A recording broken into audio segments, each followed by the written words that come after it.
8 months after World War II ended in September 1945, the International Military Tribunal for the Far East, IMTFE, was convened in Tokyo.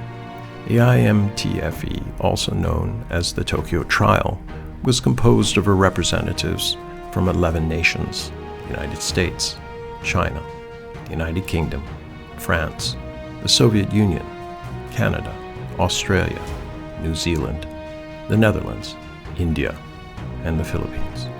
From May 1946 to November 1948, the IMTFE tried 28 Class A Japanese war crime suspects.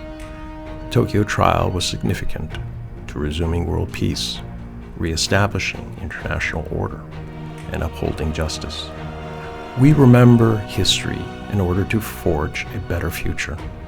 We uphold peace by never forgetting the scourge of war.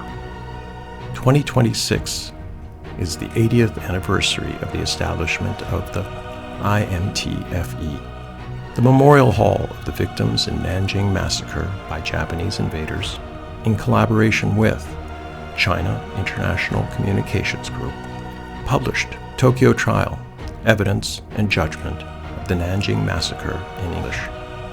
Below are the comments on this book and related articles from international scholars, commentators, as well as descendants of foreigners who aided China's resistance against Japanese aggression. La masacre de Nanjing es uno de los crímenes de guerra más horrorosos, más dramáticos que ha vivido la humanidad. La condena a lo que ocurrió en Nanjing y el ejemplo que dio el juicio de Tokio no es suficientemente conocido en Occidente. Por eso es tan importante la publicación de este libro sobre el juicio de Tokio y sobre los testimonios desgarradores, dramáticos, de quienes vivieron la masacre de Nanjing. Por eso también mi propia lectura, cuando leí el libro, quedé tan impactado. Sin lugar a duda, esos testimonios desgarradores nos llegan al corazón y así llegaron también a quienes en el juicio de Tokio pudieron condenar a los culpables y a aquellos que miraron para otro lado y dejaron que estos hechos ocurrieran. Por eso también personalmente he decidido incorporar a mi cátedra en la Universidad de Buenos Aires la lectura de este texto. Es un texto imprescindible, necesario, no solo por lo que ocurrió con los ciudadanos chinos, sino para que no vuelva a ocurrir en ningún lugar de la humanidad. Por eso también me permito sugerir que el texto sea traducido al español. Nos parece importante, una lengua que es una de las más habladas en el mundo, no solo en América Latina, en muchos lugares, que pueda tener acceso a estos testimonios y que pueda conocer no solo la denuncia respecto de la masacre, sino también la justicia que se impartió en Tokio. Insistimos que el sentido del libro, el sentido de difundir su contenido, tiene que ver con que esto nunca más vuelva a ocurrir. Last year, I did a book review of the Tokyo Trials book, and the book features the many testimonies and the evidence of what really took place. What's important about this book is that it shows the actual evidence, and with the countries all coming together to organize these trials, and it shows the evidence and how the procedures, how they did it. What's significant about this book is it enables not just us, but the international community and the future generations to know about this history so that we don't have it repeated again in the future. The Memorial Hall of Victims of the Nanjing Massacre by the Japanese invader offered 2 essays that deal with the circumstances surrounding the trial, very detailed, almost daily, of what happened. But what it boils down to is you had resources that were inadequate. This was not for lack of effort by the prosecution team. Men like Colonel Thomas H. Morrow, Nelson Sutton, and the prosecutor Higgins worked tirelessly, often sleeping only a few hours per night, but they were overwhelmed. Between the announcement of the surrender and the formal surrender, during that period, the Japanese government went through and just eviscerated all of the evidence that they could find. This made it very, very difficult because all you had were the anecdotal, the testimonies of individuals who had been harmed or had seen things.